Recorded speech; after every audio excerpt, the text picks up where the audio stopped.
చంద్రబాబుపై కూటమి నేతల తీరుపై తీవ్ర స్థాయిలో మండిపడుతున్న సిపిఎం పార్టీ నేతలు విద్యుత్ ఒప్పందాలను రద్దు చేయాలని డిమాండ్ చేస్తూ సిపిఎం పార్టీ ఆధ్వర్యంలో నేడు నంద్యాల నుండి నెల్లూరు వరకు 3 రోజుల పాటు జీపు జాత నిర్వహించేందుకు ప్రారంభించిన సిపిఎం పార్టీ నేత మాజీ ఎమ్మెల్యే గఫూర్ కూటమి ప్రభుత్వం అధికారంలోకి వస్తే కరెంటు ఛార్జీలు తగ్గిస్తామని చెప్పి నేడు ప్రజలపై భారం మోపడం ఏంటని మండిపడ్డారు. మహాసభల్లో రాయలసీమ పెండింగ్ ప్రాజెక్టులపై, రైతాంగంపై, ప్రజల సమస్యలపై చర్చించి రానున్న రోజుల్లో ఉద్యమాలకు శ్రీకారం చుడతామని, చంద్రబాబును టీడీపీ నాయకులే పైకి పంపేలాగా ఉన్నారని, ప్రజల సమస్యలను వదిలి Nara Lokesh deputy CM, Pawan Kalyan CM కావాలనడం ఏంటని, 8 నెలలు కాకముందే అధికారం అని అల్లాడుతున్నారని, అధికారం లేకపోతే బ్రతకలేరా అని మండిపడ్డారు. అమరావతికి, అసెంబ్లీకి, హైకోర్టుకు 69,000 కోట్లు ఎందుకంటూ సూపర్ 6 అమలు చేయకపోతే కూటమి ప్రభుత్వాన్ని శంకరమాన్యాలు పట్టించడం గ్యారంటీ అని విమర్శించారు.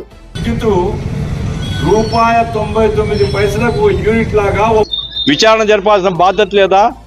ఈ అధిక రేటు ఎవరు భరించాలండి? ప్రజలు కదా భరించాల్సింది. మరి వీళ్ళు ఆ రోజు చెప్పారు కదా, మేము వస్తే కరెంట్ ఛార్జీలు తగ్గిస్తామని. మరి కరెంట్ ఛార్జీలు తగ్గిస్తామనే తర్వాత సంగతి. కనీసం అధిక ధరకు కొనేటువంటి ఆ ఒప్పందాన్ని రద్దు చేసుకోవాలి కదా. స్మార్ట్ మీటర్లు బిగించేటువంటి పద్ధతి మేము వ్యతిరేకిస్తామని చెప్పారు. ఇప్పుడేమో వాళ్ళే బిగిస్తున్నారు కూటమి ప్రభుత్వం. కాబట్టి విద్యుత్ సంస్కరణల పేరుతో ప్రజలు ఈరోజు విద్యుత్ అనేటువంటిది ఒక అత్యవసరమైనటువంటి ప్రజా సమస్యగా మారుతుంది. ఈ కరెంట్ లేకపోతే బతకలేము మనం. అటువంటిది విపరీతంగా రేట్లకు కొని ప్రజల నెత్తి మీద వేసేస్తే ప్రజలకు కదా సఫర్ అయ్యేది, భారాల మీద ప్రజల మీద. కాబట్టి చెక్కు ఒప్పందాలు రద్దు చేసుకోండి, స్మార్ట్ మీటర్ల బిగింపును ఆపండి.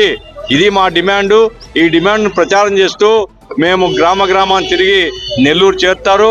మా మహాసభలో రైతాంగం యొక్క సమస్యలు, కడప స్టీల్ ప్లాంట్ సమస్య, తర్వాత మన పెండింగ్ ప్రాజెక్ట్స్ అన్ని, పంటకాలం లేవు, రాయలసీమ చాలా అన్యాయంగా దుర్భిక్షానికి గురవుతున్నది, వలసలు పోతున్నారు లక్షల మంది.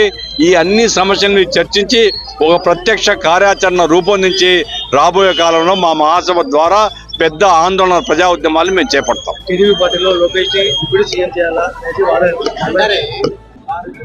అదే పని లేని వాళ్ళు చేసేటువంటి వాదనలు ఇవన్నీ. ఇప్పుడు 8 నెలలు కాలే, సమస్యలు దండిగా ఉన్నాయి. ఇది ఇడిచిపెట్టి డిప్యూటీ చీఫ్ మినిస్టర్ కావాలంటే ఇంకొక ఆయన చీఫ్ మినిస్టర్ కావాలంటున్నాడు. అంటే వాళ్ళ ఉద్దేశంలో తెలుగుదేశం వాళ్ళే చంద్రబాబు నాయుడిని పైకి పంపాలనుకుంటున్నారో నాకైతే అర్థం కాలేదు. ఇప్పుడు 8 నెలలు కాలే, ఏం లేదు. అప్పుడే ఈ కోరికలు ఎందుకు వస్తున్నాయి అంటే అధికారం బతకలేరా వీళ్ళు అధికారం లేకపోతే? లోకేష్ కానీ ఇంకోరు కానీ మీరు ప్రజలకు సేవ చేసి ప్రజల మెప్పు పొందడం ముఖ్యం తప్ప అది వదిలిపెట్టి పదవులు అంటే మీకు కూడా అదే గతి పడుతుందని హెచ్చరిక చేస్తున్నారు.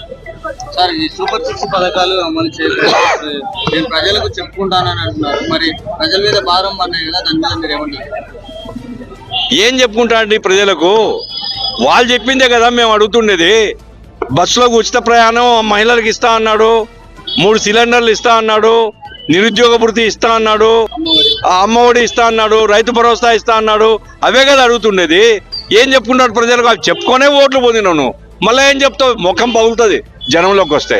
కాబట్టి సూపర్ 6 అమలు చేయాల్సిందే. నేను ఒక ఉదాహరణ చెప్తా. అమరావతి రాజధాని ఇప్పుడేం హైకోర్టు భవనం ఏమండి పడిపోతుంది, అది అసెంబ్లీ పడిపోతుందా? మళ్ళీ అసెంబ్లీ కడతారంట, హైకోర్టు భవనం కడతారంట, 69,000 కోట్లు ఖర్చు పెట్టినట్ట. వీరి నాయన సొమ్మా. అరే నువ్వేమో అక్కడేమో అమరావతికి 69,000 కోట్లు ఖర్చు పెడతావు. సూపర్ 6 నువ్వు చేసి ఓట్లు సంపాదించుకున్నాక ఈ దీనికి ఏమో డబ్బులు లేవంటే ఎవడు ఒప్పుకుంటాడు? జనం ఎవరు ఒప్పుకోరు. సూపర్ 6 అమలు చేయకపోతే వీళ్ళని మాత్రం శంకరమానం పట్టిస్తారు. ఇక్కడ మేము డిమాండ్ చేసింది ఏమంటే, చంద్రబాబు నాయుడు కానీ లోకేష్ కానీ స్మార్ట్ మీటర్లు అనుమతించము అని చెప్పినారు, ఇప్పుడు అనుమతిస్తున్నారు. రెండోది ఏమిటి, జగన్మోహన్ రెడ్డి మీద తొడవలు కొడతారు కదా వీళ్ళు. జగన్మోహన్ రెడ్డి అంతా అవినీతితో రాష్ట్రాన్ని నాశనం చేస్తా అంటారు కదా. మరి జగన్ అవినీతి మీద అమెరికా కోర్టులో కేసు వచ్చింది కదా, ఆ ఒప్పందాన్ని ఎందుకు రద్దు చేయవు నువ్వు? చంద్రబాబు ఏమంటున్నా అంటే పరిశీలన చేస్తున్నా అంట. ఏం పరిశీలన చేస్తారు దీంట్లో? జగన్కు లంచం ఇచ్చినారో లేదో ఇంకా ఆధారాలు దొరకలేదంట. మరి జగన్ అవినీతి పరుడు, జగన్ రాష్ట్రాన్ని దివాలా తీయించినాడు, రాష్ట్ర ఆర్థిక వ్యవస్థను ధ్వంసం చేసినాడు అంటున్నావు కదా, ఏం ఆధారాలు ఉన్నాయి నీకు? నువ్వు చెప్పడానికైతే ఆధారాలు ఉన్నాయి. ఒక క్లియర్ ఒప్పందం, ఇది ఉల్లంఘన, ఇది లంచాలతో చేసుకున్న ఒప్పందం అని అమెరికా కోర్టులో కేసు వస్తే, అమెరికా పోలీసులు కేసు పెడితే ఆ ఆధారంతో ఈ ఒప్పందాన్ని రద్దు చేయవా అంటే రద్దు చేయడం లేదు. ఆ రకంగా ప్రజల జోబులు కత్తరించి అదానికి అప్పచెప్పే దుర్మార్గమైన ఒప్పందమే సెకి ఒప్పందం. ఇది రద్దు చేయంటున్నాం మేము. కాబట్టి చంద్రబాబు నాయుడు ప్రభుత్వాన్ని, కూటమి ప్రభుత్వాన్ని మేము అడుగుతున్నామంటే, ఏ మాట అయితే నువ్వు ఎన్నికల ముందు చెప్పినావో దాన్ని అమలు చేయి. చంద్రబాబు నాయుడు భయం ఏంటంటే, సెకి వెనకాల అదాని ఉన్నాడు, అదాని వెనకాల నరేంద్ర మోడీ ఉన్నాడు. అదాని ఒప్పందం రద్దు చేస్తే నరేంద్ర మోడీ ఇతని కింద పీఠం కింద సెగ పెడతాడు. కాబట్టి ప్రజలు నష్టపోయినా పర్వాలే, రాష్ట్రం నష్టపోయినా పర్వాలే, నరేంద్ర మోడీకి చెడ్డ కాకూడదనేది చంద్రబాబు భావిస్తున్నాడు. కాబట్టి మీ రాజకీయాల కోసం, మీ రాజకీయ ప్రయోజనాల కోసం బీజేపీతో మంచిగా ఉండాలనేటువంటి పేరుతో ప్రజల నెత్తి మీద భారాలు వేస్తున్నారు అనేటువంటి సిపిఎం పార్టీగా మేము చెప్పదలుచుకున్నాం. కాబట్టి సెకి ఒప్పందాన్ని తక్షణం రద్దు చేయాలి. ఏదైతే స్మార్ట్ మీటర్లు ఉన్నాయో వాటిని బిగించరాదు. ప్రజల మీద భారాలు పడేటువంటి పద్ధతిలో కూటమి ప్రభుత్వం చేయరాదు. కూటమి ప్రభుత్వం ఇదే చేస్తే ఆడి తప్పిన మానవుతో మోసగానిగా చూడబడతావు. ప్రజల దగ్గర ముఖం పెట్టుకొని రాలేవు నువ్వు.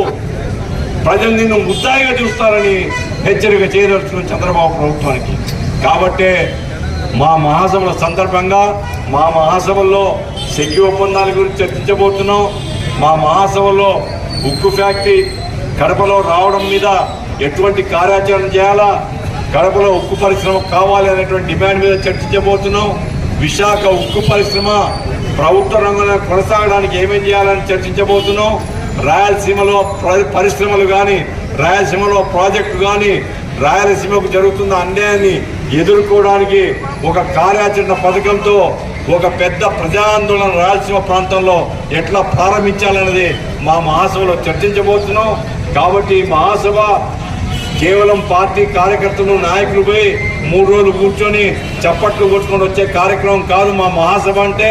ఈ మహాసభలో రాష్ట్రం యొక్క అభివృద్ధి మీద, రాష్ట్ర ప్రజా సమస్యల మీద, రైతుల యొక్క ఆత్మహత్యల మీద, రైతుల గిట్టుబాటు ధరల మీద, ప్రతి విషయం మీద చర్చలు జరిగి రాబోయేటువంటి మరో 3 సంవత్సరాల కాలం పాటు ఈ రాష్ట్రంలో పెద్ద ఎత్తున ప్రజా ఉద్యమాలు నిర్మించి ఆంధ్ర రాష్ట్రం యొక్క భవిష్యత్తును మరింత మెరుగ్గా, ఆంధ్ర ప్రజల జీవితాన్ని మరింత మెరుగైన జీవితంగా మార్చుకోవడానికి ఈ మహాసభలో చర్చ జరుగుతుంది.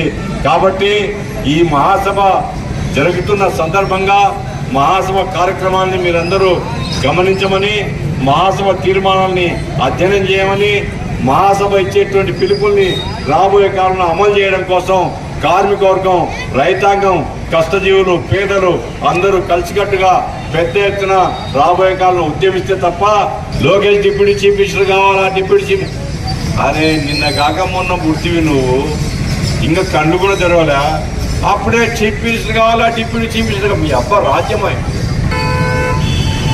ఎవడు చీఫ్ మినిస్టరు, ఎవడు డిప్యూటీ చీఫ్ మినిస్టర్ మాకు సంబంధం లేదు. ఏవైతే ఎన్నికల ముందు చెప్పినావో సూపర్ 6 ఫార్ములాస్ అమలు చేస్తావా లేదా, ఉద్యోగుల యొక్క హక్కుల్ని కాపాడుతావా లేదా, పిఆర్సీ ఇస్తావా లేదా, ఈలోగా ఐఆర్ ఇస్తావా లేదా, అట్లాగే కాంట్రాక్ట్ అవుట్సోర్సింగ్ ఉద్యోగుల్ని కాపాడుతావా లేదా, ఉపాధి కల్పిస్తావా లేదా, ఆంధ్ర రాష్ట్ర యువకుల్లో మరి నిరుద్యోగ భృతి ఇస్తా అన్నావు, ఎప్పటి నుంచి ఇస్తావు?